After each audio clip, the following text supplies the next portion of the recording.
침체 속에 있던 선지자 엘리야는 두려움과 절망감,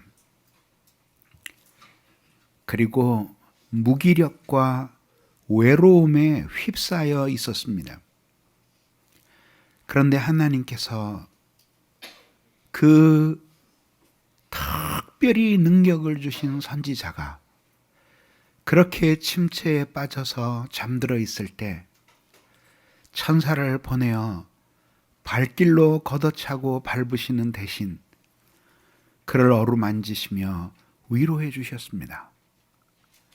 그리고 그 깊은 침체에서 벗어나도록 하나하나 어루만져 주셨습니다. 하나님께서는 그를 호렙으로 가게 하셨습니다. 여러분, 이 호렙산이 어떤 산입니까? 모세가 소명을 받을 때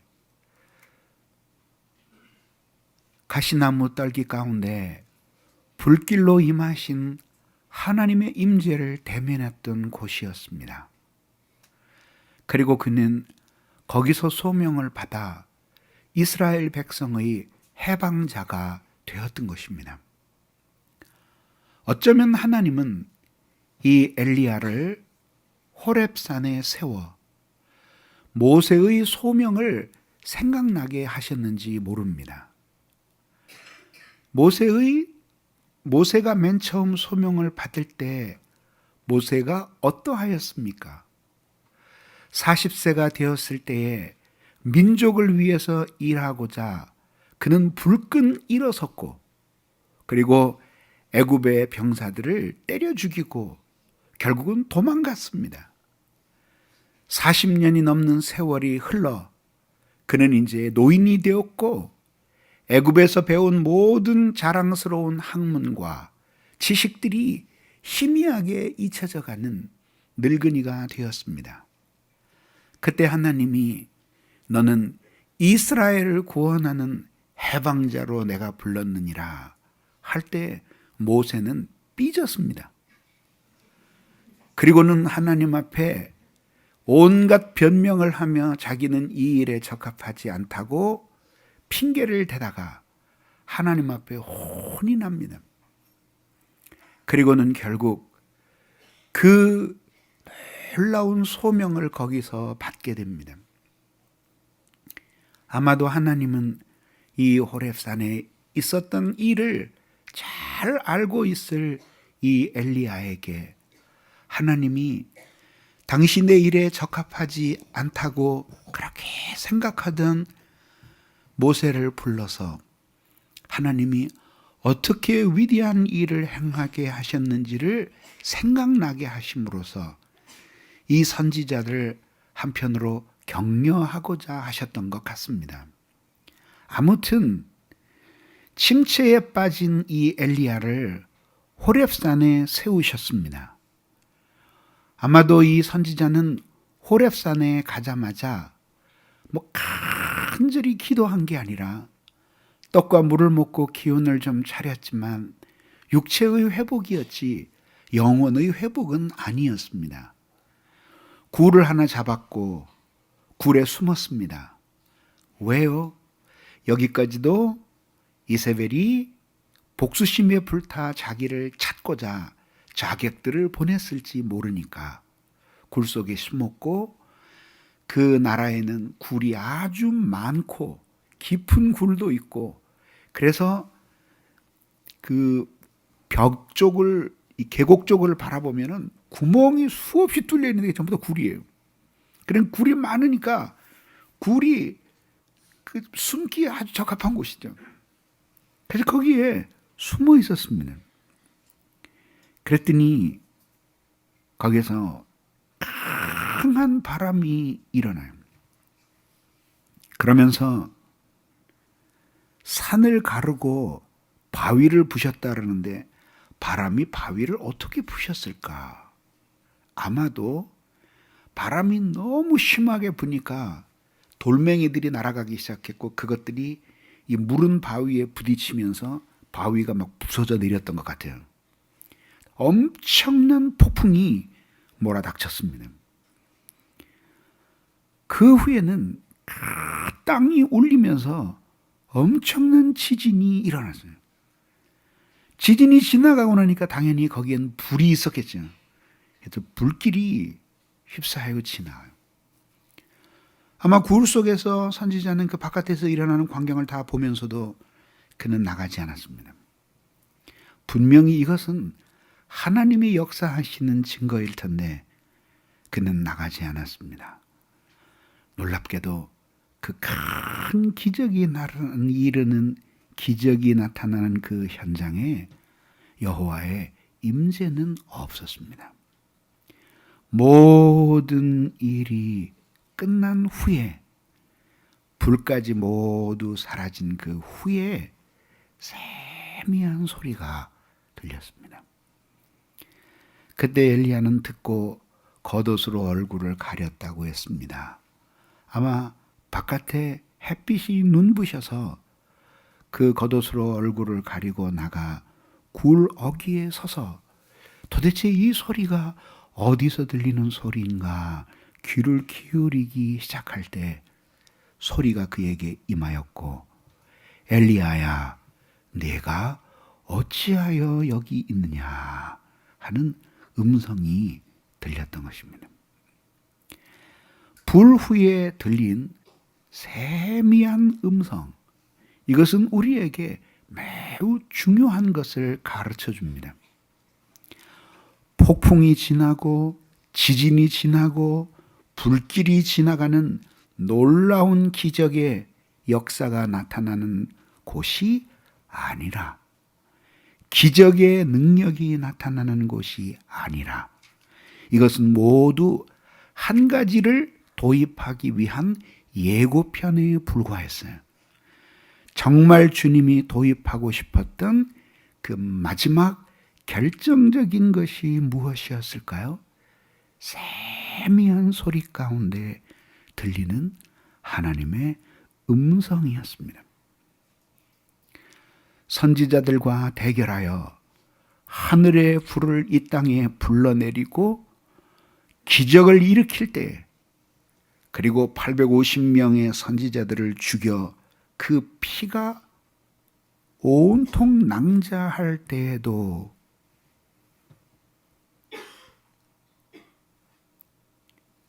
말씀은 없었습니다.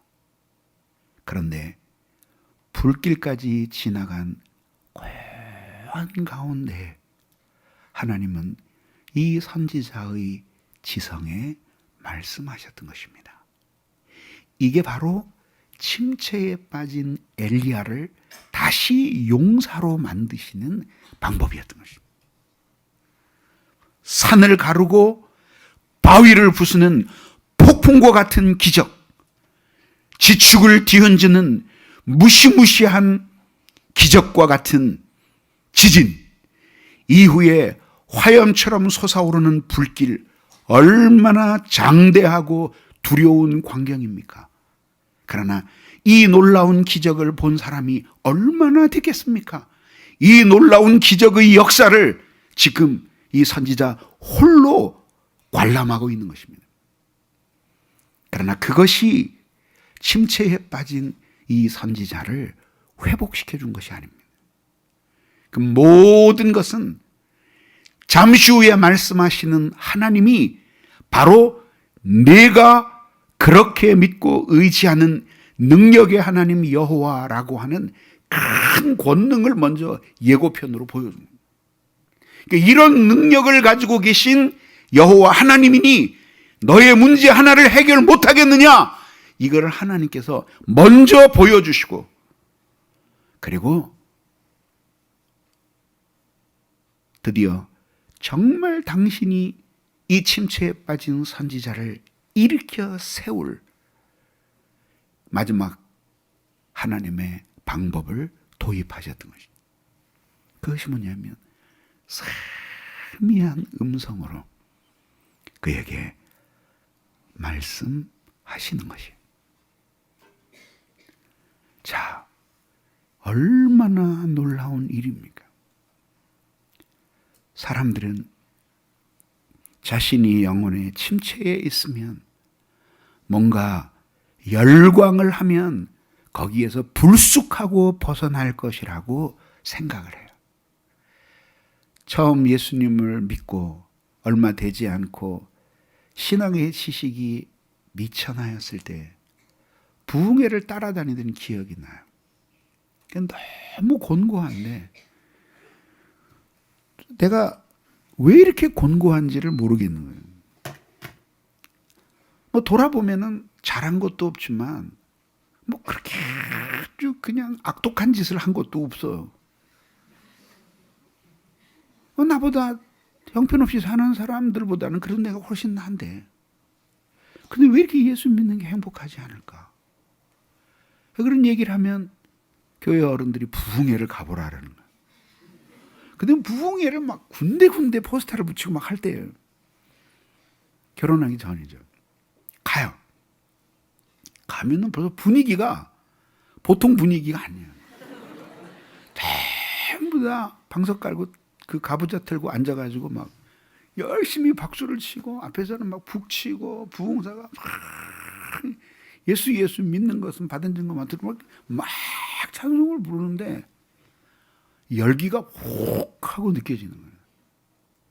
그때 생각을 하는 거예요. 아, 나도 여기서 미쳐야지 은혜를 받는다. 그리고는 지성의 스위치, 지성도 별로 없었지만 어쨌든 들어오지도 않는 지성의 스위치를 그나마 끄고 그리고 거기 어디 가서 또 앞자리는 어떻게 그렇게 서로 다투는지 뭐 말도 못해요. 막 나중에 막 싸워요. 막 그 내 자리라고. 그리고 어떻게 앞자리로 가. 그리고는 거기서 그냥 스위치로 막 벌써 언제 한 번은 집회 끝나고 보니까 손바닥이 이상해 보니까 피가 새빨갛게 맺혀 있는 거예요, 양쪽에. 근데 그리고 이제 그냥 완전히 모든 지성을 빼버리고 그리고 이제 설교자 얘기를 듣는 거예요. 근데 솔직히 지금 와서 생각하면은 그게 설교일까?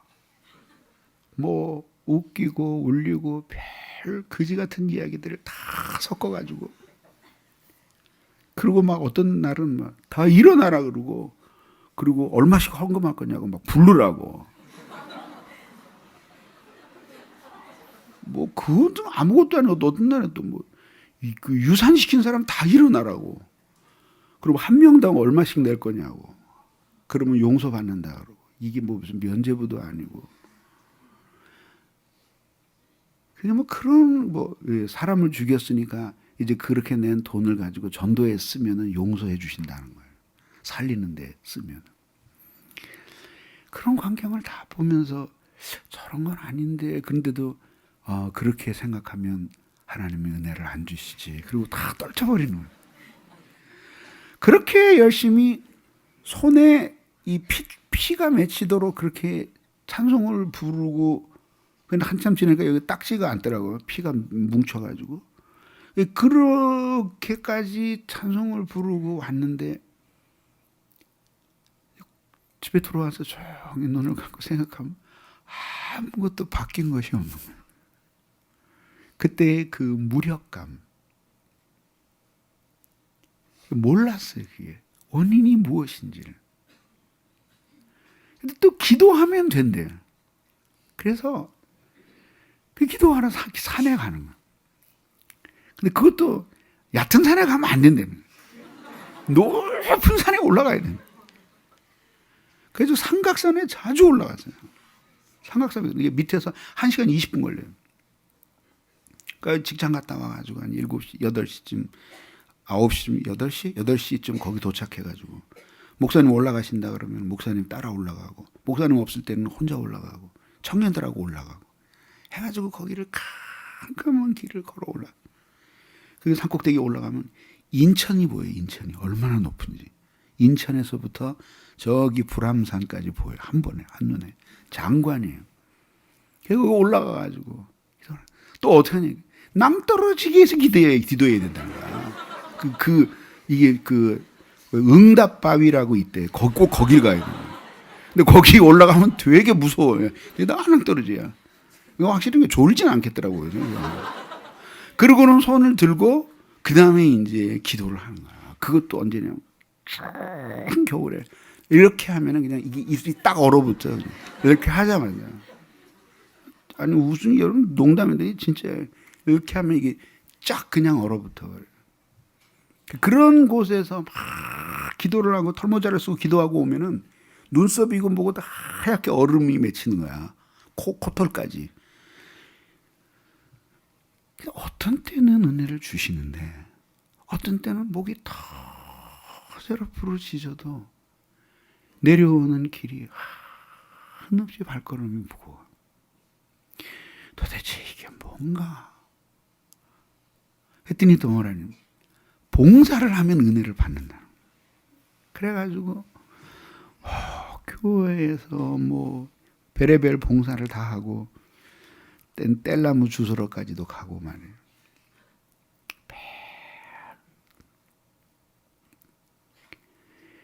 내 세월이 많이 지나고 이제 하나님을 아는 지식이 확장되면서 그때 내가 신앙생활이 뭐가 잘못됐는가 하는 걸 깨닫게 되는 거예요. 그게 뭐냐면은 하나님의 말씀이 너무 없었어요. 은혜를 받아도 그게 왜 받는지도 몰랐고 어떻게 해서 받는지도 모르고 빠져나가도 그게 왜 빠져나갔는지도 모르고 왜 그것이 나에게 시험이 되는지도 몰랐어요. 오늘 여기서 답을 보여주잖아요. 산을 가르는 바람, 바위를 부수는 폭풍, 그리고 지축을 뒤흔드는 지진, 그 후에 충천하는 화염처럼 솟아오르는 이 불길 속에서도 놀라운 기적이지만 하나님은 그것을 통해서 말씀하신 것이 아니라 이 모든 것이 끝난 후에 세미한 음성으로 하나님이 말씀하신 결국은 영적인 회복은 지성에 말씀하시는 하나님의 뜻을 깨달으면서 우리의 영혼의 회복이 시작되는 거죠. 그러니까 외형적인 열렬한 기도, 외형적인 기적을 보는 것, 외형적인 열렬함, 외형적인 뜨거운 섬김, 이런 것뿐만이 아니라 내적인 말씀을 필요로 하는 세미하게 들리는 주님의 음성. 엘리야야, 어찌하여 네가 여기 있느냐 하는 그런 음성을 들었던 거예요. 그러니까 우리의 인생의 방향 전환은 절대 기적으로 되는 것이 아니에요. 제가 가르친 제자 가운데 여성 사역자가 나와 있는데 성남에도 교회를 개척했어요. 기도도 많이 하고 열렬한 그 아주머니였어요. 근데 그냥 한 번만 자기네 교회 와서 설교해달라고 그렇게 사정을 하는 거예요.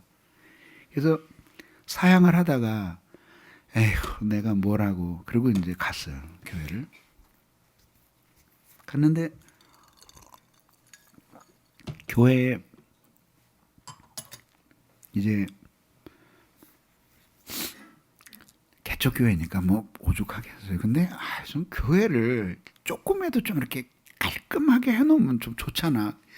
뒤에 뭐 신라면 끓이던 거부터 시작해가지고 매일 설거지거리가 교회 뒤에 가득하고 거기에 무슨 그냥 때가 꼬질꼬질 묻은 그 횃대볼을 하나 이게 뭐지 이거 이 휘장을 하나 치고 그리고 거기서 예배를 드리는데 내가 생각해도 거기서 뭘 먹으라고 주는데 진짜 싫어. 근데 어쨌든 거기서 개척을 열심히 했대요. 그래서 지금 교인이 한 30명 모인다는 거예요. 근데 정말 철야기도 많이 하고 금식 많이 하고 그런데 마음이 원망에 꽉 차 있어요. 왜 그러냐니까 목사님 저는 정말 인간들의 마음을 이해할 수 없어요. 왜 그러냐니까. 어느 날 누가 사람을 떠매고 왔더라는 거야. 뭐냐면 배가 이렇게 부른 남자를 떠매는데 뭐 냄새가 진동을 하는 거야. 이게 뭐냐 그랬더니 가족들이 병원에서 나가라 그랬는데 이제 오늘 내일 죽어갈 사람이야. 근데 마지막으로 교회에 와서 기도나 한번 받아보고 싶다고 누가 가보라 그랬다고. 그래가지고 그러니 이 사람은 얼마나 반가워. 그 한 사람 살아나면 그 가족들이 예수 믿을 테니까. 그래가지고 그냥 매일 기도해주고 매일 신방을 가고 그래서 그 병원에서 내놓은 사람이 암이 완치가 된 거야. 살아난 거야. 그러니까 하나님은 기적을 베풀어 주신 거죠. 그래가지고 이 사람이 멀쩡하게 걸어 다니고 이제는 직장까지 다니게 된 거예요. 그러니까 얼마나 감격스럽겠어요. 근데 이게 살만 하니까 교회를 안 나오는 거예요. 그래서 뭐냐면 자기가 요새 기도 안 내. 다시 아프게 해달라고. 그러면 안 된다. 그러면 안 된다. 그러니까 왜 안 되냐는 거예요, 교수님. 응? 저런 인간은 좀 버릇 좀 고쳐놔야 된다는 거야. 어떻게 그렇게 배은망덕할 수가 있냐. 그러니까 이분은 막 인간적으로도 너무 배신감을 느낀 거야. 그래도 사랑해야지. 그렇게 하면 되냐. 하나님 기뻐하시겠냐. 하여튼 그런 인간들이 있는 거예요. 얼마나 놀라운 기적이에요. 그죠? 네. 살려달라고 할 때는 하나님 바라보고 매달리는데 낫고 나니까 하나님이 고쳐주셨다고 생각을 안 하는 거예요. 왜? 하나님이 고쳐주셨다고 생각하면은 부채의식이 생기잖아. 하나님 앞에 뭘 해야 되잖아. 근데 뭐 인간사 살다 보면 그렇게 기적이 가끔 일어난대. 그리고 빠져나가는 거야. 그러니까 그거예요. 그렇기 때문에 그거 가지고 안 돼. 근데 그런 놀라운 기적을 보지 못해도 그렇게 하나님 앞에 기도한다고 해서 그 병자들이 모두 낫는 건 아니잖아요. 하나님의 섭리가 있는데, 그지? 어떤 사람은 그렇게 살기를 원했는데 하나님이 데려가셔. 그런데 마지막에 죽을 때 하나님을 깊이 사랑하고 찬양하며 그렇게 가는 사람이 있어요. 그 뭐냐면 차이가 뭐냐면 기적을 봐도 그 인간이 바뀌지 않는데 지성에 말씀하시는 하나님의 진리를 깨닫고 믿는 믿음으로 그 인간이 하나님 앞에 변화되는, 그게 놀라운 은혜의 역사예요. 오늘 이 선지자 하나님이 회복시키시거든요. 근데 그 회복이 폭풍도 아니고 바람도 아니고 지진도 아니고 충천하는 화염도 아니었어요. 이 모든 것 끝난 후에 고요히 들려오는 세미한 음성. 엘리야야, 어찌하여 네가 여기 있느냐. 하나님은 할 말씀이 많을 때마다 이런 식으로 물어보셔요. 아담아, 아담이 범죄하고 숨었잖아요. 아담아, 내가 어디 있느냐. 사실은 우리말 성경에서 이거 보면은 뭐 하나님이 엄청 무섭게 말씀하시는 것 같은데 히브리 성경에서는 아주 부드러운 표현이에요. 아담아, 내가 어디에 있느냐. 어디에 있느냐. 할 말씀이 많을 때마다 하나님이 이렇게 말씀하셔요. 이게 무슨 뜻이에요? 결국은 하나님이 이제 사명으로 돌아가게 하시는 거예요. 근데 하나님이 이 엘리야를 사명으로 돌아가게 하시는데 두 가지 사건을 이제 보여줘요. 하나는 제일 먼저 하나님을 만나는 거예요. 하나님을 만나고 두 번째는 사명으로 돌아가는 거예요. 이 하나님을 만나는 장면이에요. 엘리야야, 어찌하여 네가 여기 있느냐. 이 물음에는 하나님의 수많은 마음이 담겨 있는 거예요. 이것도 히브리어 성경으로 보면은 막 따지듯이 왜 여기에 자빠져 있느냐 이렇게 이런 게 아니야. 그냥 조용히 하나님이 물으시는 거예요. 추궁하는 게 아니라 아담아 내가 어디 있느냐 물으셨던 것처럼 엘리야야 네가 어찌하여 여기 있느냐. 예를 들자면 여러분들의 사랑하는 교인들의 자녀가 뭐 어디에선가 이렇게 울고 있다면, 응? 너 여기서 왜 이러고 있니? 이렇게 물을 때, 그 이유를 알고 싶은 게 아니라, 너 왜 여기 있니? 이렇게 물어보는 것은 염려와 근심 속에서 갖는 관심사예요. 뭐 아침에 몇 시에 와서 어떻게 하다가 여기에 왔다고 이 대답을 듣고 싶은 게 아니에요. 그러니까 무슨 얘기예요?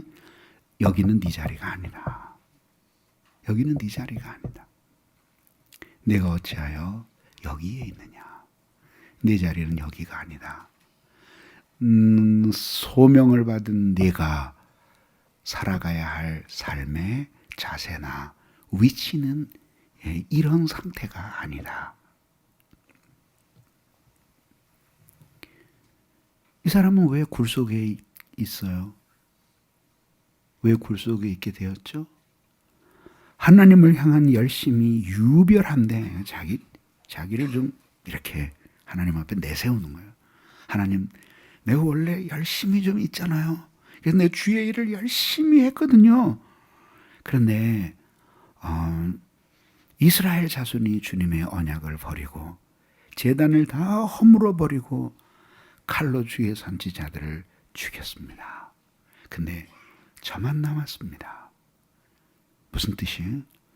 두려워해서 여기 숨었습니다.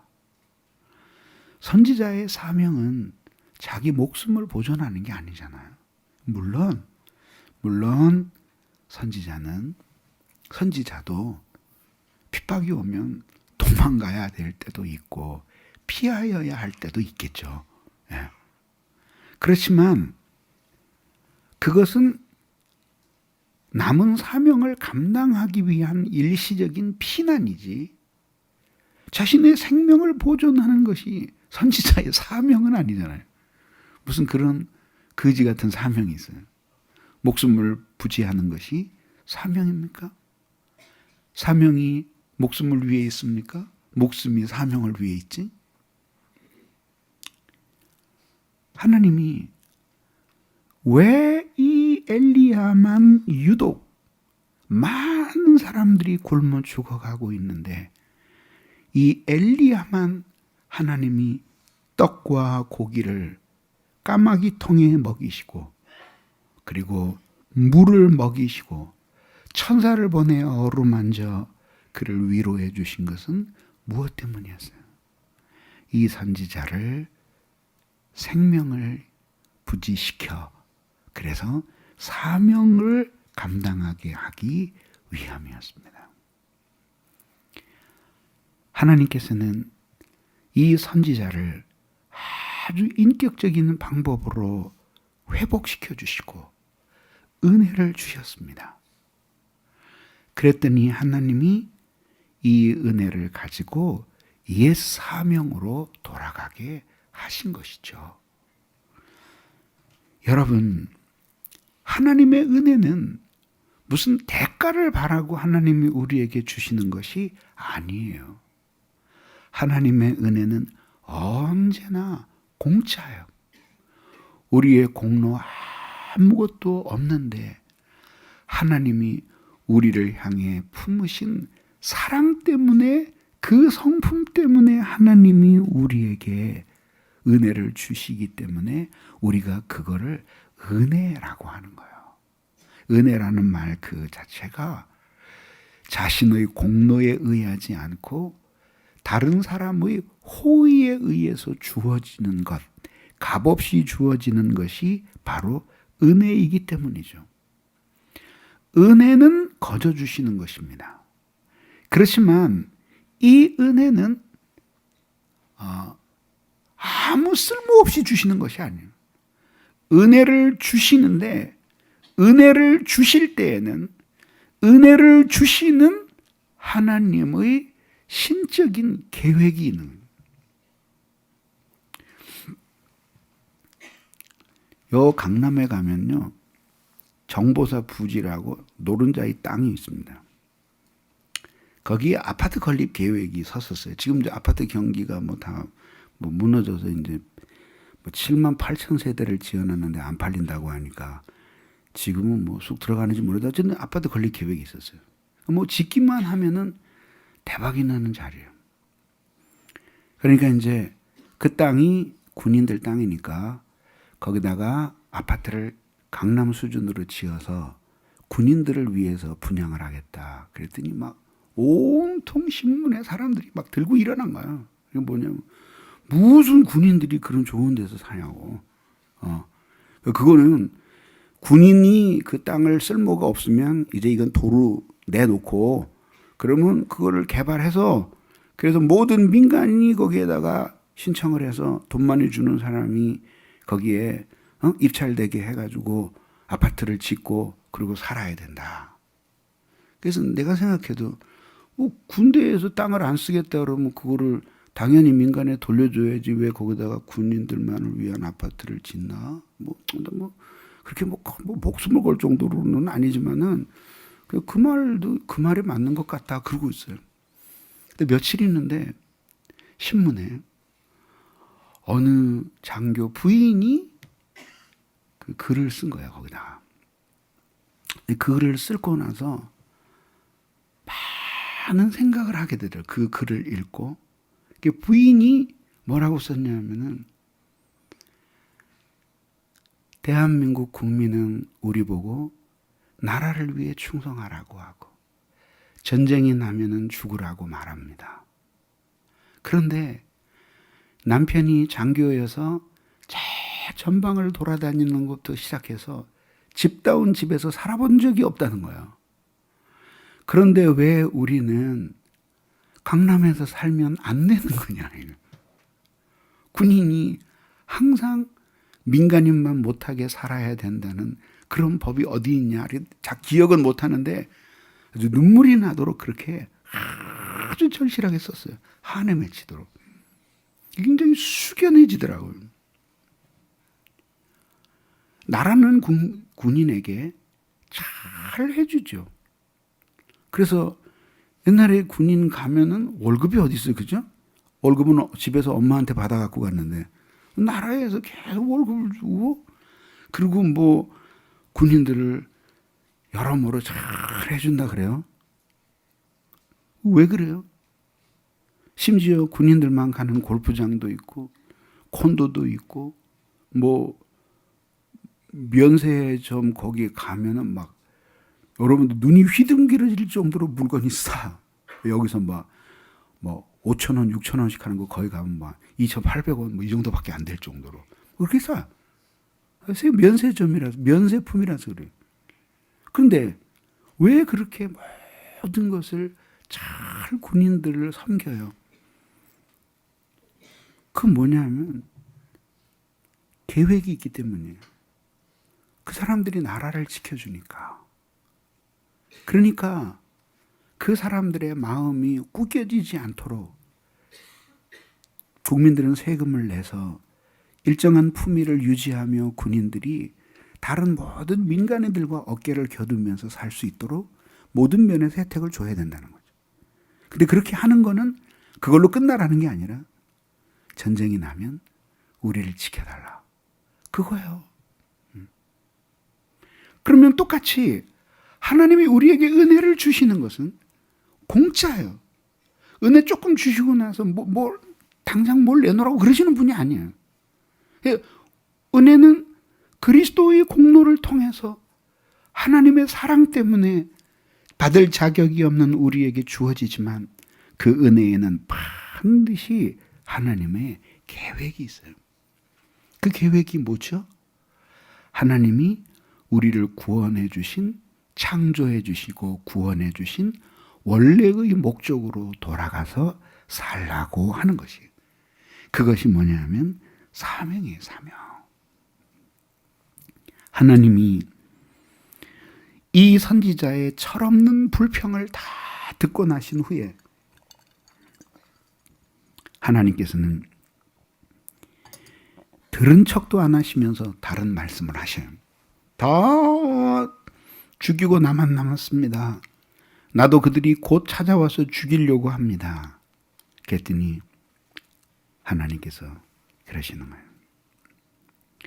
너는 내 길을 돌이켜 광야를 통해 다메섹으로 가라. 그리고 하사엘이라는 사람에게 기름을 부어 아람의 왕이 되게 하고, 또 이스라엘로 가서 nim시의 아들 예후에게 기름을 부어 아합을 이어서 이스라엘의 왕이 되게 하고, 사밧의 아들 엘리사에게 기름을 부어 너 대신해서 선지자가 되게 하라.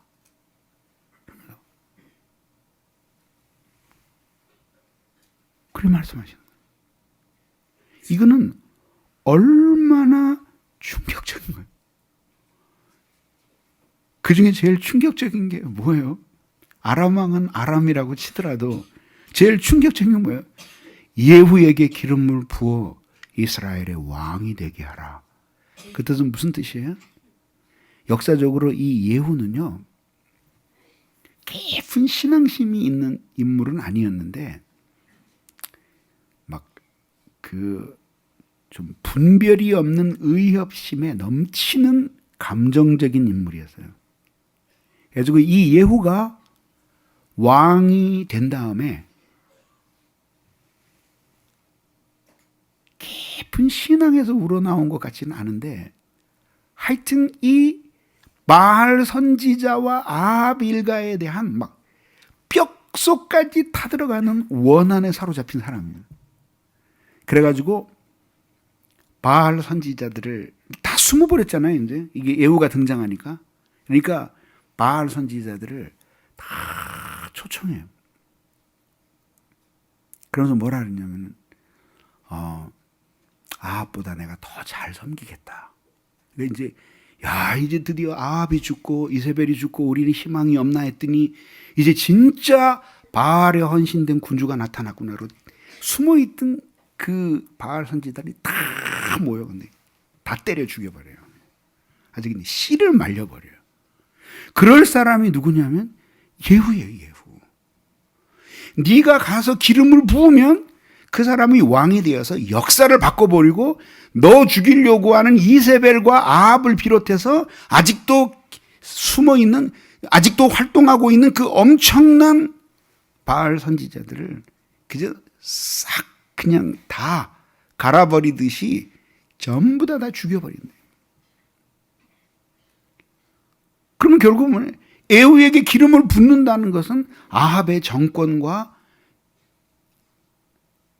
이세벨 아합의 정권과 그리고 바알 선지자 아세라 선지자들을 전멸시키는 것을 의미하는 거예요. 너 엘리야가 바로 그런 정도의 역사를 바꾸어 놓을 수 있는 소명을 받은 사람이다. 네가 이 기름을 들고 가서 내 뜻을 따라서 하사엘에게 기름을 붓고, 그리고 또 이 이스라엘의 종 예후에게 기름을 붓고 엘리사에게 기름을 부으면 이제 이미 서 있던 왕들이 무너지고 새로운 왕과 새로운 선지자들에 의해서 이 세상의 질서가 천지개벽을 하게 만드는 그 권한을 하나님이 내가 너에게 주었다. 그게 역사를 바꾸는 너의 사명이다. 그런데 지금 여기서 어린애처럼 징징거리면서 쟤들이 내 생명 자꾸 뺏으려고 그래요. 그리고 나는 힘이 없어요. 나는 이제 죽고 싶어요. 그리고 징징거리고 있느냐 이게. 그게 네가 선지자로서 네가 그 자세냐? 네가 누구인지를 알아라 이게. 소크라테스가 너 자신을 알라 그랬잖아요. 우린 그걸 주제 파악하라는 식으로 받아들이잖아요. 그게 아니라 인간이 얼마나 위대한 존재인가 하는 것을 알아야 해요. 이 선지자도 바로 너 자신을 알아야 될 존재였어요. 그래서 네가 어찌하여 여기 있느냐 하고 물으시는 거예요. 여러분 선지자 중에서 사무엘을 기억해 보세요. 사무엘이 하나님의 명령을 쫓아서 사울에게 기름을 부었죠. 이스라엘에게 초대 임금이 되었죠. 성령의 충만이 임했죠. 권능을 가지고 나라를 다스렸죠. 처음에는 지극히 겸손하게 나라를 다스렸어요.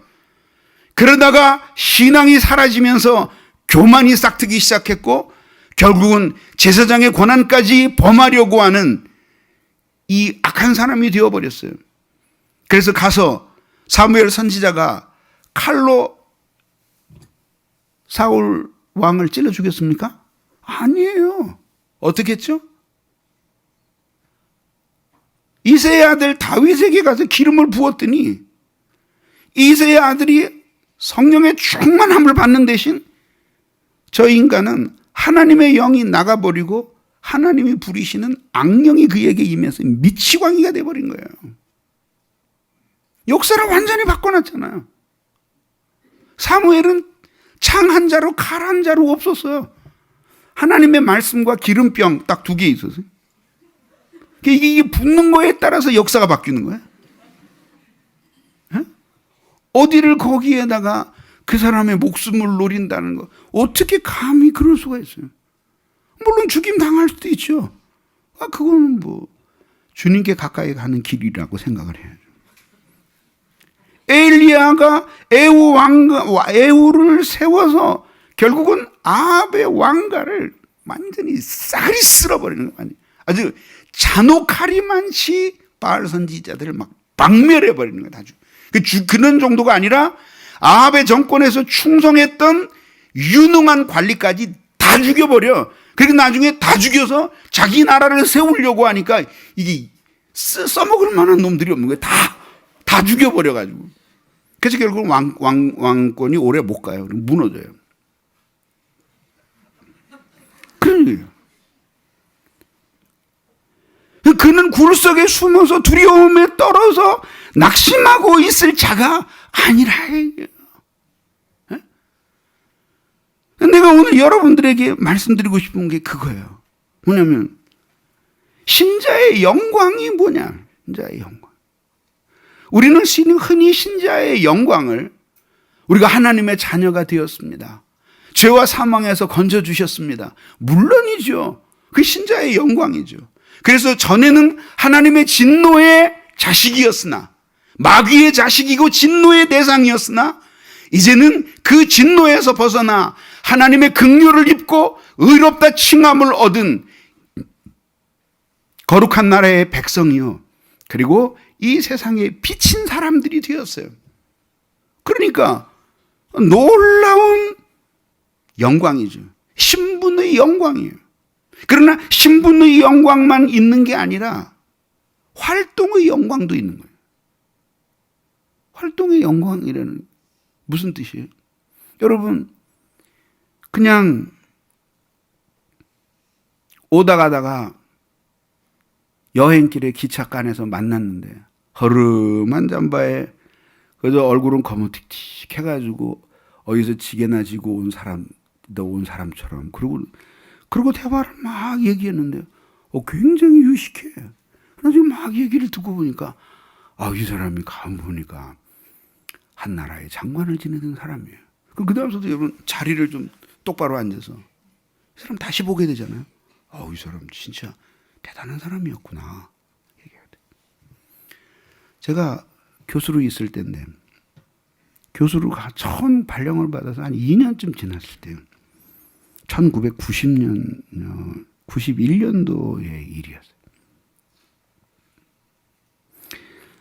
90년도의 일이었어요. 근데 강사가 이제 교수들이 모두 모여서 퇴수회를 하거든요.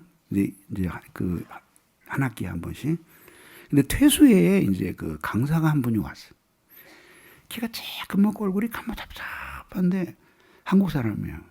정말 볼품이 없어 보이시는 분이 막 키는 한 1m 60도 될까 말까 한 분이 아주 몸은 다 부지게 생기셨어요. 오더니 한국말 잘 하시더라고요. 그래서 어디 얘기를 해요. 이게 저 사람 누구요? 그러니까 어느 대학 교수요? 그러니까 아니, 누구요? 나도 모르겠어. 뭐라 그래요. 그러더니 얘기를 들으니까 옛날에 백악관에 근무했던 사람이래요. 백악관이 한둘이겠어요? 그러니까 그런가 보다.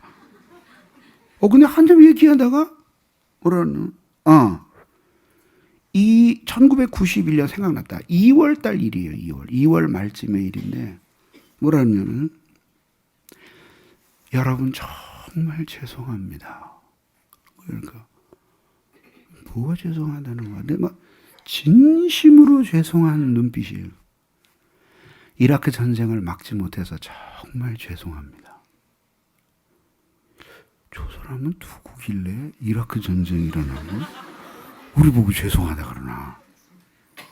1990년 8월 2일에 이라크가 쿠웨이트를 침공해서 하루 만에 나라를 다 점령해 버립니다. 근데 쿠웨이트는 원래 조금하고 힘이 없는 나라이긴 했어요. 근데 전쟁의 명목이 뭐였냐면은 이 이라크로 오는 석유를 훔쳤다는 거예요, 쿠웨이트가. 근데 그랬는지 안 그랬는지 그것까지는 잘 모르겠어요. 훔쳐간 석유가 약 2조 4천억 원어치가 되니까 당장 배상을 해라. 그러니까 쿠웨이트가 못하겠다 그러니까 그래? 그러면 전쟁이다.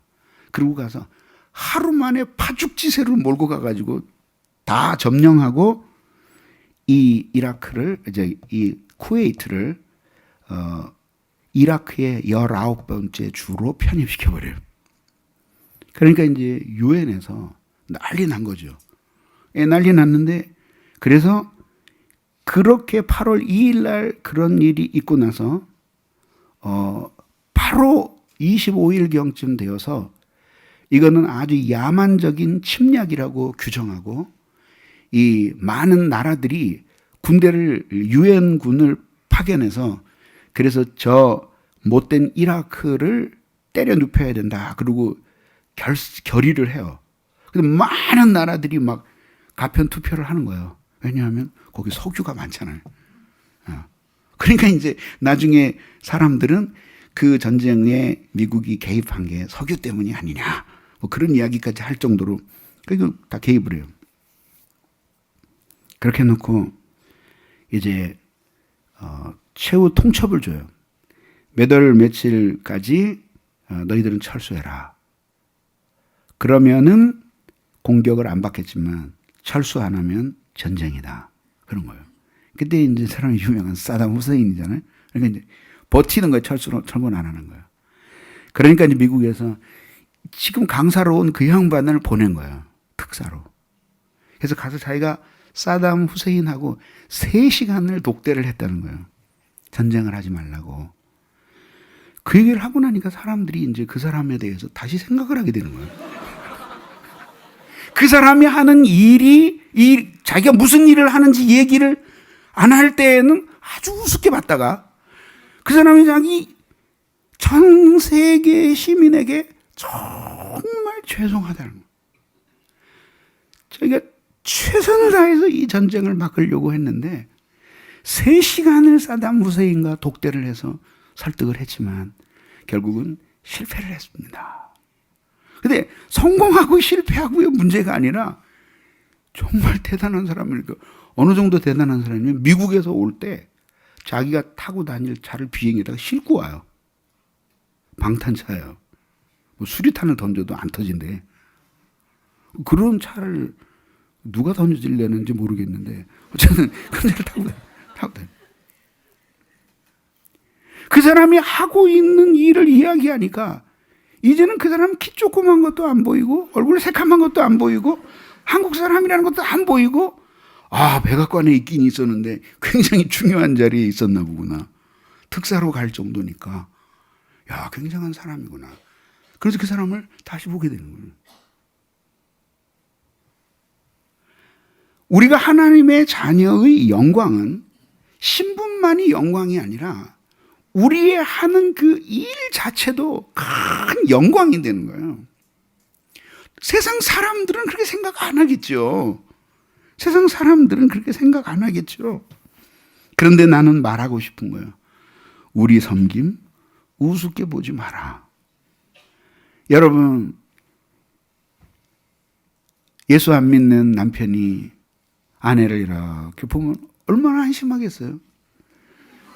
저 자기 아내는 다른 아내들은 이 동창회를 돌아다닌다. 그래서 돈을 쓰고 무슨 허영이 들어서 무슨 명품 계를 든다.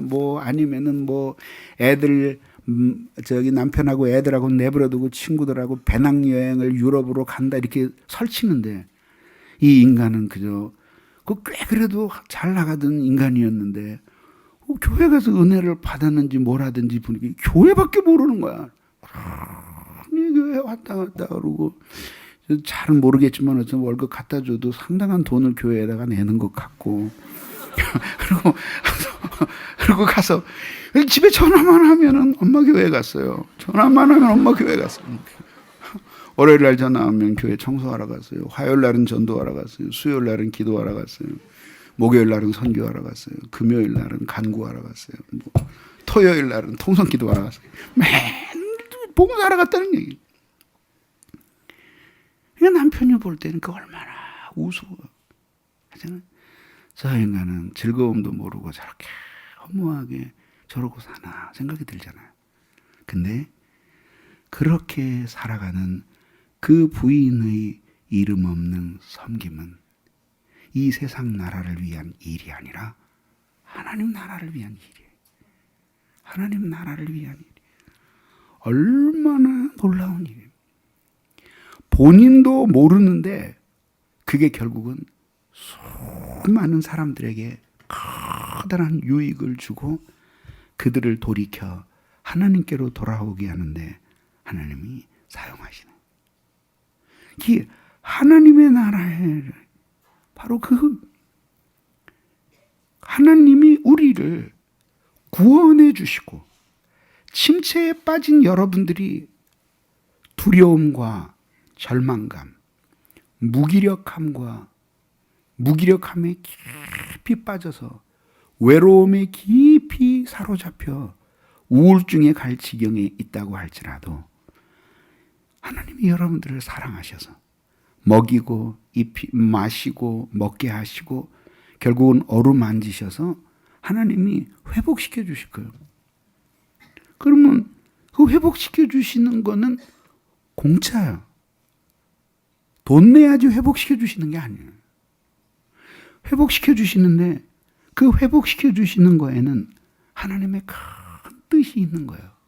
제가 묻고 싶은 게 이거예요. 자, 하나님 앞에 깊은 침체에 있고 좌절 속에 살아가다가 하나님의 말씀을 통해 죄를 발견해요. 그래서 회개해요. 그럼 하나님이 용서해 주시죠. 침체에 빠졌어요. 회복시켜 주셔요. 시련을 당하면 승리하게 해주셔요. 고난을 당하면 하나님이 이길 힘을 주시든지 아니면 피할 수 있는 길을 보여주셔요. 그러면 여러분들도 지금 가지고 있는 각자의 문제가 있을 거 아니에요. 하나님 나에게 이런 문제들이 내 인생의 발목을 잡아서 내가 어떻게 할 수가 없습니다. 정말 견딜 수가 없습니다. 자식이 속을 새겨서 견딜 수가 없습니다. 남편이 나를 가슴 아프게 해서 견딜 수가 없습니다. 경제적으로 쪼들리고 힘들어서 이젠 가족들이 해체되어야 될 위기에 있습니다. 건강이 나쁩니다. 아니면 마음의 괴로움이 너무 많습니다. 헤아릴 수 없는 많은 문제들이 있겠죠. 그래서 그걸 가지고 나와서 가만히 들어보니까 내가 바로 인생의 어두운 밤중을 지나고 있는 중이에요. 그런데 내가 어두움의 자식이면 그냥 아무렇게나 살 텐데 빛의 자녀야. 그리고 어둠 속을 지나가도 빛의 자녀들은 그렇게 살면 안 되잖아요. 그럼 어떻게 해야 될 것인가? 깊이 고민을 하는 가운데 여기 와 앉았는 거예요. 여러분 고민이 굉장히 많으니까 여기 온 거예요. 뭐 그게 아닌 척해요. 누구 위해서 왔어요, 그러면? 뭐 잘 듣고 가서 누구한테 가르쳐 주려고요? 노나 잘하세요, 노나. 그러니까 그런 거예요. 그럼 여러분들이 지금 괴로워하고 있는 많은 문제들을 좀 해결받고 싶은 마음이 간절한 거예요. 그게 좋아요. 해결되면 뭐 할 거예요? 그 후엔 뭐 할 거예요? 죄가 많습니다. 그 회개해서 용서를 받았어요. 그럼 그 다음에 뭐 할 거예요? 침체에 빠졌습니다. 그래 하나님이 말씀을 주시고 해서 살려주셨어요. 그 다음 뭐 할 거예요? 시련이 있어요. 그 극복할 수 있는 힘을 주셔서 불쑥하고 이겼어요. 그 질병이 있습니다. 그게 나았어요. 돈이 없었어요. 그 돈 생겼어요. 애들이 속썩였는데 애들이 회심해가지고 이제 말 잘 들어요. 그 문제가 해결이 됐어요. 그럼 뭐 할 거예요, 그럼? 다음 침체에 빠질 때까지 기다려야 되는 거예요? 기도 대목 생길 때까지?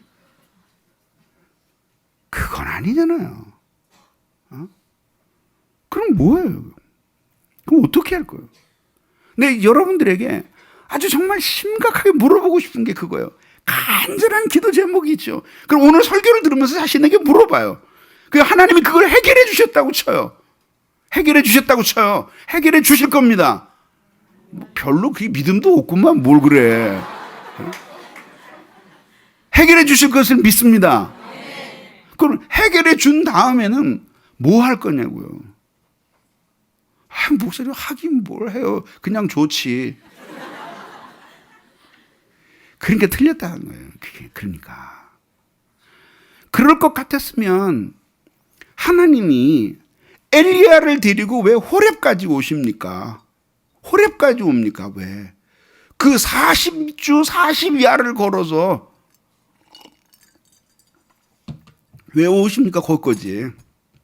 그냥 로뎀 나무 그늘 아래 찾아가셨잖아요. 그러면 무릎팍에 눕혀놓고 뭐 이제 떡도 먹고 물도 먹었으니까 배는 부르니까 잠도 잘 올 거 아니에요. 그래도 엎어져 있을 거 아니에요. 힘드니까 무릎팍에다 눕혀놓고, 예. 그것도 뭐 서럽다고 눈물은 자꾸 이제 줄줄 흘리잖아요. 계속 그거나 닦아주시면서 어루만지다가, 그러다가 그냥 조용히 거기서 그저 마취된 듯이 미끄러지듯이 죽게 하시지. 그 인간을 왜 이렇게 세워가지고 또 그 먼 길을 걸어서 그 호렙까지 또 오게 하시느냐 얘기예요. 그렇잖아요. 그거 다 해결해 주시고 왜 그러냐? 뭐 나는 이게 도망 나와서 이러고 있습니다. 그게 아니에요. 그러니까 이제 아주 동물적인 신앙생활이 되는 거예요. 이게 뭐냐면 4가지 사이클이 이스라엘 역사에서 반복이 되는 거예요. 특히 사사시대 때. 가나안에 들어간 다음에 항상 이제 뭐냐면 제일 먼저 시련이 와요. 그래서 하나님 앞에 간절히 기도해요. 2번째 사이클이에요. 그러면 하나님이 용서해 주시고 복을 주셔요. 복을 주시면 타락해요. 타락하면 고통이 와. 그러니까 살려달라고 하는 이게 계속 똑같이 노는 건 그건 아니잖아요. 그건 아니잖아요. 그러니까 여러분들은 이건 심각하게 생각 안 해봤잖아요. 그러니까 하나님 내 경제적으로 어렵습니다. 절 도와주십시오. 간절하죠. 그래 도와주셔서 그렇게 해서 해결이 되면 뭐 할 건데? 어떻게 할 건데? 절반을 주님께 드리겠습니다. 이게 무슨 주님이 무슨 여러분 동업자입니까? 필요하면 주님이 직접 돈을 찍으시면 되지. 예? 그 동업을 하려면 좀 큰 사업자들하고 하시겠지. 뭐 그냥 여러분 같은 사람들하고 하겠어요. 예? 뭘 하실 거예요? 그래서. 뭐 우울증에 걸려서 저는 너무 정신적으로 침체해 있습니다. 간절히 기도하고 저 회복받기 싶습니다.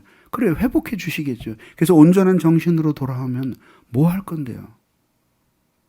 뭐 할 건데요? 지혜가 없습니다. 지혜 주시면 뭐 할 건데요? 가족들이 너무 힘들게 하면 가족들이 다 변화되어서 이제 행복한 가정 되면 뭐 할 건데요? 그건 생각 안 하잖아요. 그건 본인에게 안 물어보잖아요. 그냥 자기 괴로우니까 여기서 벗어나고 싶은 거지 물어보지 않잖아요. 그런데 엘리야에게는 사명이 있었어요. 그래서 뭐냐면 역사를 바꾸는 사람이에요. 하사엘에게 기름을 붓고 그리고 예후에게 기름을 붓고 주님의 명령에 순종해서 엘리야에게 기름을 부어서 역사를, 이 기름 붓는 그곳에 역사가 바뀌는 거예요. 이게 선지자의 사명이에요. 그러니까 어때야 돼? 이세벨, 아합, 너희들이 까불고 나를 죽이려고 해도 너희들이 안 죽여도 내 생명 끝나면 주님이 데려가시고, 너희들이 나를 죽이려고 수천 명의 자객을 풀어도 사명이 남아있는 한 너희들은 나 못 죽인다. 이 믿음 가지고 살아야 했고 또 그렇게 살던 사람이었어요. 죽은들 뭐가 두려우라 라는 용기를 가지고 아합 앞에 믿음 좋은 오바댜도 벌벌 떠는 아합 앞에 담대하게 나타났던 사람이었잖아요. 그런 사람이었잖아요. 근데 지금은 왜 여기서 찾지도 못하는 곳에 그 멀리 와서 숨어 있으면서도 이렇게 오들거리고 떠는 이유가 뭐냐. 그 침체에서 벗어나게 해주면 사명으로 돌아가야 되겠다는 분명한, 그러니까 현실의 두려움과 침체에 몰두한 나머지 자기의 사명조차 아예 잊어버린 거예요. 맨 처음에 여러분들을 여기 보내셔서 은혜 주셨을 때 여러분들에게 주신 사명이 분명히 있죠. 믿지 않는 집안에서 여러분 한 사람 예수 믿게 만드셔서 은혜 주셨을 때 여러분들에게 분명히 주신 사명이 있습니다. 가정을 위하여 어떻게 살라고, 그리고 여러분들의 교회에서 여러분들에게 직분을 맡겨주셔요. 그러면 거기는 분명히 하나님이 은혜를 주신 사람들이 그 자리에 세워지지, 은혜 안 받은 사람들이 그 자리에 왜 서겠어요? 그 자리에 서면 시간 내야지, 그리고 일해야지, 그리고 물질도 바쳐야지, 마지막에는 봉사도 해야지, 마지막에 욕도 먹어야 되는데. 에? 교회에서 막 욕먹는 사람들이 대부분 죽어라고 일하는 사람들이에요. 아니 11시 5분 전에 왔다가 축도 끝나기 전에 조용히 사라지는 사람을 누가 욕을 해요? 아니 알아야 욕을 하지 누군지. 그런 거예요. 그런 거 아니에요.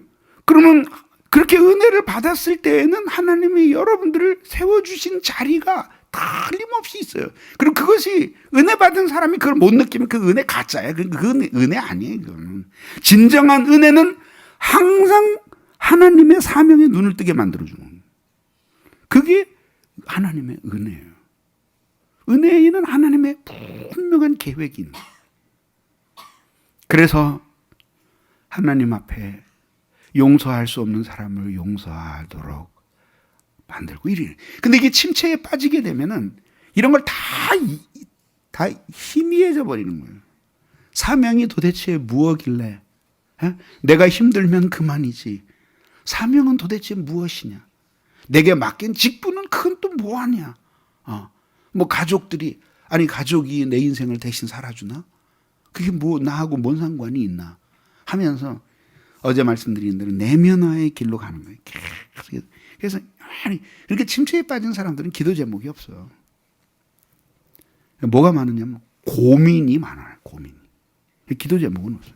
기도 제목이라는 것은 은혜가 넘쳐서 이렇게 사랑이 확장되어 갈 때의 기도 제목들이 생겨나는 거예요. 하나님 저 자매 구원해 주세요. 처음서부터 지가 구원 받든지 말든지 기도하고 뭔 상관이 있나 이렇게 생각하는 사람이 그 위에서 기도할 수 있겠어요. 저 자매 성격이 좀 이상한데 저 자매 하나님 변화시켜서 아름다운 사람 되게 해주세요.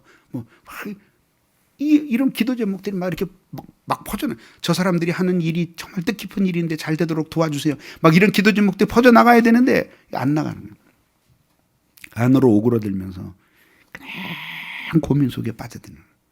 근데 그거를 우리는 나 자신에 너무 몰두하고 나를 사로잡고 있는 이 고통스러운 시련, 가난, 경제적인 어려움, 뭐 얼마나 많은 문제들이 있겠어요. 이것 때문에 너무 커서 내가 정신이 없다고 생각하는데 성경은 그거를 사명을 떠나는 거라고 이렇게 보는 거예요. 성경의 관점. 사명을 떠나보는 거예요. 사도 바울이 올라가면은 반드시 체포되고 욕을 당한다고 성령이 증언하는 예루살렘으로 마지막 전도 여행을 떠날 때 뭐라고 말하죠?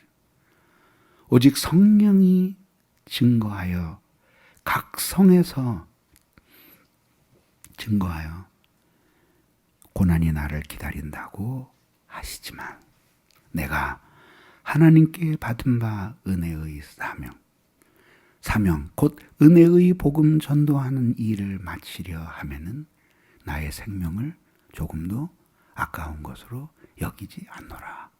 그리고 만류를 뿌리치고 예루살렘을 향해 성도들의 그 눈물의 전송을 받으면서 그 길을 가는 거예요.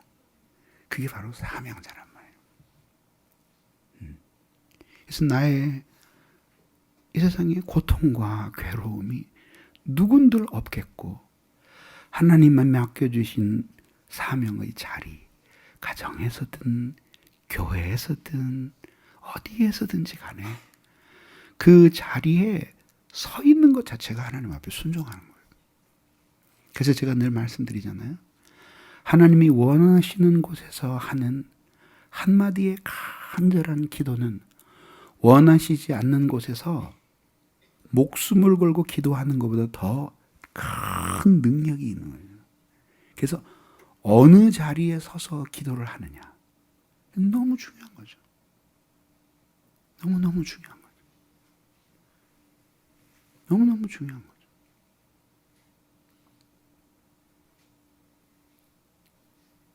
요즘들은 견디다 못해서 이혼하는 사람들 많잖아요. 그게 어떻게 하든지 가정을 지키려고 그 자리에서 기도하는 사람의 기도와 그 다음에 일단 끝내놓고 그 다음에 기도하는 기도 사이에 현저한 차이.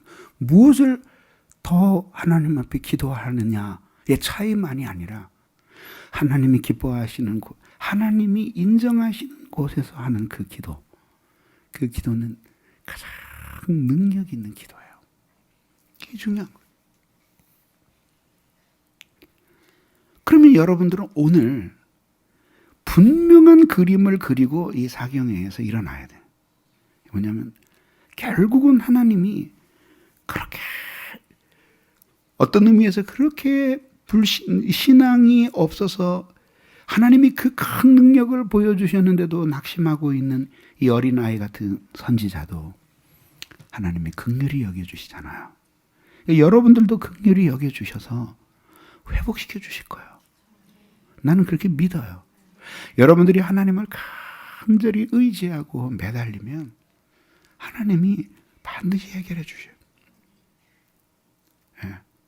오늘이냐 내일이냐 6개월이냐가 문제지 하나님 가장 좋은 길로 해결해 주셔요. 그러면 그렇게 해결되고 난 다음에는 어떻게 할지 여러분 마음속에 그림을 그려보세요. 경제적인 어려움에서 해방되게 해주셨다. 그 다음에 여러분들은 어떤 그림을 그리면서 살 거예요. 그게 뭐냐면 사명으로 돌아가야 하는 거예요. 사명으로 돌아가요. 그리고 하나님께 두 가지인데 하나님께 온전히 순종하고 두 번째는 사명으로 돌아가서 그 사명을 위해서 헌신하고 더 헌신해야 하는 것이에요. 삶의 기쁨을 자기의 행복에 두고 살아가기 때문에 이 세상에서 수많은 상처를 받고 고통을 당하는 거예요. 오직 구원하신 의도를 따라서 하나님이 나 같은 죄인을 구원해 주셨을 때 내게 주신 사명, 내게 주신 섬김의 자리에서 주님을 섬기며 살라고 하나님이 우리에게 이런 영적인 은혜를 주시는 것을 믿으시기를 바랍니다. 하나님은 우리의 모든 것을 돌보시는 분이십니다. 우리의 아주 작은 신음에도 응답하시는 주님이시고 어린아이의 작은 울음소리에도 그 울음의 의미가 무엇인지를 엄마는 알듯이 하나님께서는 우리의 가장 가장 작은 신음에도 우리가 어디가 아파서 그렇게 신음소리를 내는지 아시는 분이십니다. 그래서 어떤 때는 기도를 충분히 하지 않았는데도 하나님이 우리의 신음소리만 듣고도 찾아오셔서 우리를 도와주셔요. 그러나 우리의 인생의 밤을 그냥 간신히 지나가는 게 우리의 목표일 수는 없어요.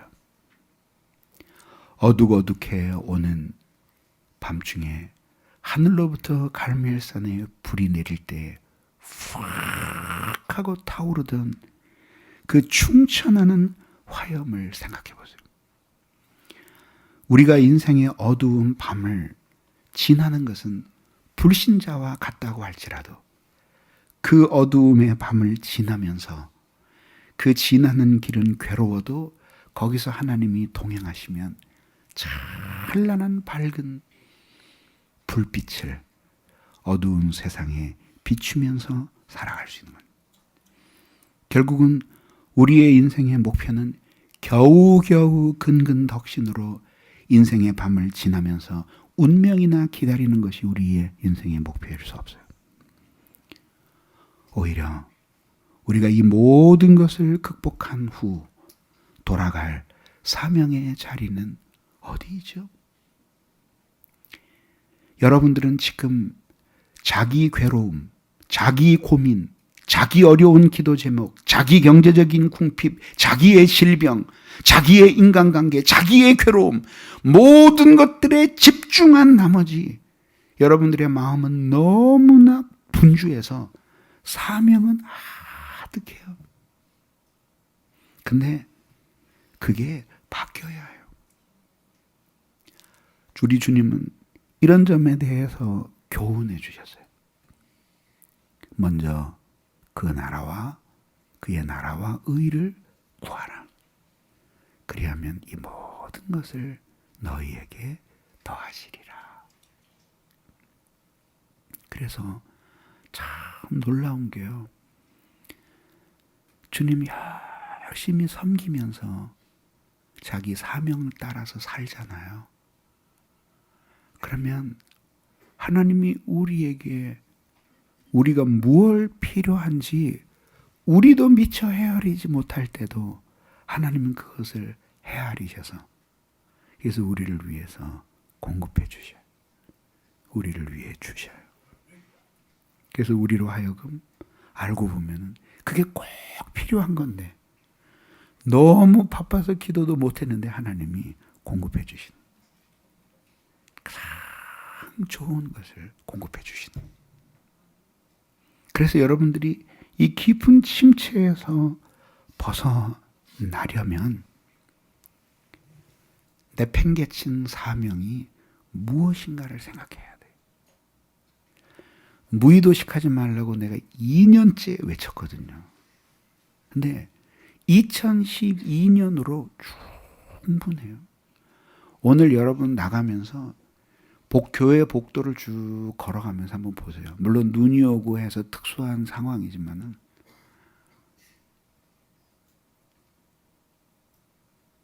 교회에 일꾼이 필요해요.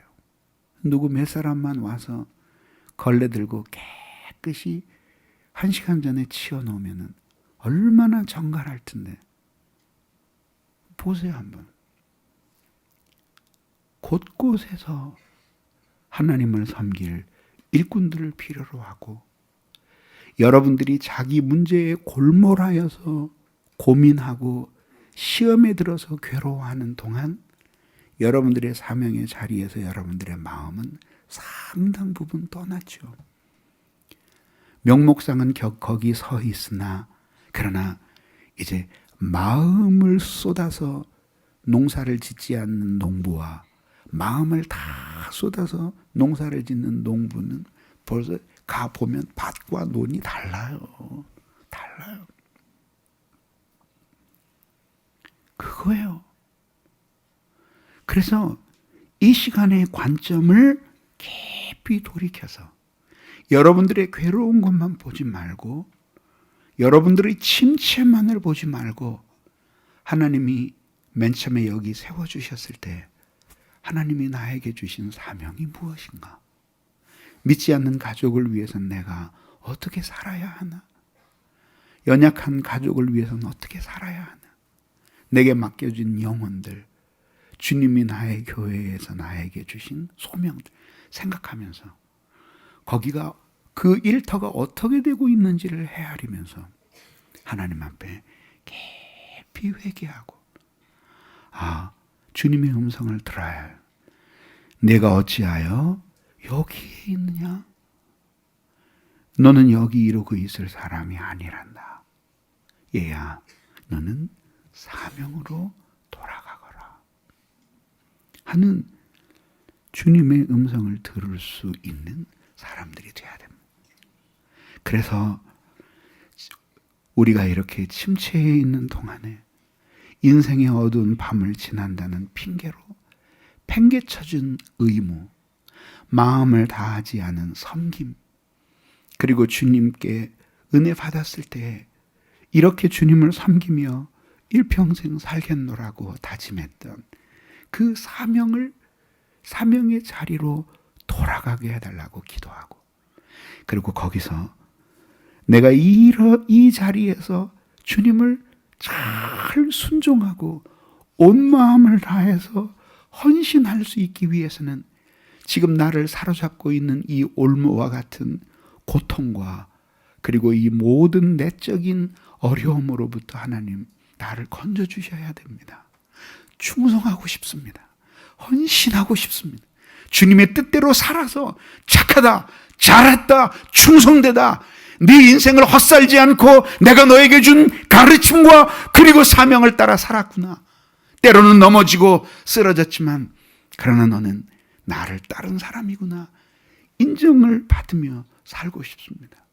제가 그렇게 그 길을 가고 싶사오니 나를 얼매고 있는 이 모든 시련과 가난, 고통, 이 모든 것에서 나를 건져주십시오. 자유롭게 하나님이 나를 건져주시면 이 모든 힘을 나 즐겁게 하는 데 쓰지 않고 당신 사명 따라 살아가는 일에 쓰겠습니다. 아멘. 그렇게 해주시옵소서. 기도하는 여러분들 되시기를 바랍니다. 기도하겠습니다.